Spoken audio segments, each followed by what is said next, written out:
عبادت کا بھی امام ہے، عبادت ہے، انبیاء کا ذکر کرنا عبادت ہے، اور اولیاء کا ذکر کرنا گناہوں کی معافی کا سبب ہے، کفارہ ہے۔ انسان عبادت کرتا ہے، اس کا ٹائم متعین ہے، اوقات نمازوں کے مقرر ہیں، متعین ہے، صبح کا، ظہر کا، عصر کا، مغرب کا، عشاء کا۔ ان الصلاۃ کانت علی المؤمنین کتابا موقوتا۔ اس عبادت کے 5 وقت جو فرائض ہیں اس کا وقت مقرر ہے۔ حج کا بھی ایام الحج اشہر معلومات، شوال المکرم سے حج کا ایام، ٹھیک ہے نا، شروع ہوتے ہیں۔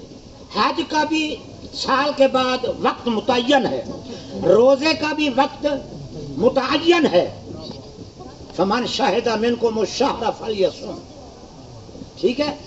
رمضان شریف کا روزہ سال کے بعد جو آتے، 1 ماہ کا روزہ ہمارے اوپر فرض ہے مسلمانوں پر۔ یہ 3 وقتوں کی عبادت فرائض کا وقت مقرر ہے، روزے فرض کا وقت رمضان شریف کا مقرر ہے، حج فرض جو ہے اس کا وقت بھی مقرر ہے، لیکن کوئی ایسے چیزیں ہیں جن کا وقت مقرر نہیں ہے۔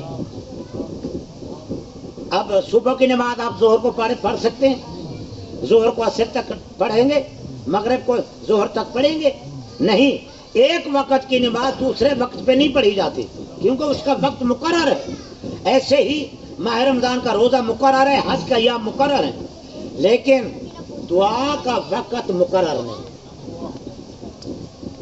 پہلے عبادت ہوتی ہے نا، پھر انسان دعا مانگتا ہے، پہلے عبادت کرتا ہے، نماز پڑھتا ہے، کوئی عبادت کرے، بعد میں دعا مانگتا ہے۔ انبیاء کا ذکر کرنا عبادت ہوا تو اولیاء کا ذکر جیسے گناہوں کا کفارہ ہے، یہ قسم کی دعا مانگنا ہے، اس کا وقت متعین نہیں ہے۔ ادعونی استجب لکم قرآن ہے، یا اجیب دعوت الداعی اذا دعان، اللہ فرماتا ہے تو مانگو میں ضرور قبول کرتا ہوں، دیتا ہوں۔